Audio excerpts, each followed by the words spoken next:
நம்ம நாட்டுல 70 வயசை கடந்த ஏழை எளிய மக்கள் எல்லாருமே பயன்பெறும் விதமா பிரதமர் நரேந்திர மோடி அவரோட தலைமையிலான மத்திய அரசு ஆயுஷ்மான் பாரத் மருத்துவ காப்பீடு திட்டத்தை கொண்டு வந்திருக்காங்க. இந்த திட்டத்தின் கீழ் பயனாளிகள் 5 லட்சம் வரைக்கும் உயர் மருத்துவமனைகள்ல இலவச சிகிச்சை பெற முடியுது. இந்த திட்டத்தின் கீழ் இதுவரைக்கும் 43 கோடி பேருக்கு அடையாள அட்டை வழங்கப்பட்டிருக்கு. இந்த திட்டத்தின் கீழ் இதுவரைக்கும் 1.6 லட்சம் கோடி மதிப்பிலான சிகிச்சைகளும் வழங்கப்பட்டிருக்கு. இந்த நிலையில ஆயுஷ்மான் பாரத் திட்டத்தை நாடாளுமன்ற நிலைக்குழு ஆய்வு செஞ்சிருக்காங்க.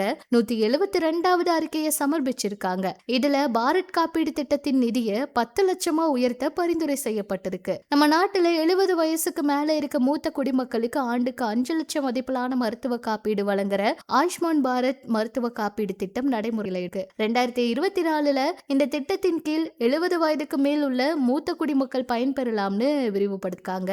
சிறப்பு என்னன்னா, தனியார் மருத்துவ காப்பீடு வச்சிருக்க மூத்த குடிமக்களும் பயன்பெறலாம். ஆனா வேற ஏதாவது அரசு மருத்துவ காப்பீடு திட்டம் வச்சிருந்தா எந்த திட்டம் அப்படிங்கறத அவங்க தேர்வு செஞ்சு பயன்பெற வேண்டியது அவசியமாகும். குடும்பத்துல 70 வயசுக்கு மேல இருக்கிறவங்க இருந்தா அவங்களுக்குன்னு தனியா 5 லட்சம் மருத்துவ காப்பீடு டாப் அப்பா வழங்கப்படுதாம். இந்த டாப் அப்ல வேறு குடும்ப உறுப்பினர்கள் யாரும் பயன்பெற இயலாது அப்படின்னும் இதுல அந்த முதியவர் மட்டுமே பயன்பெற முடியும்னு சொல்றாங்க.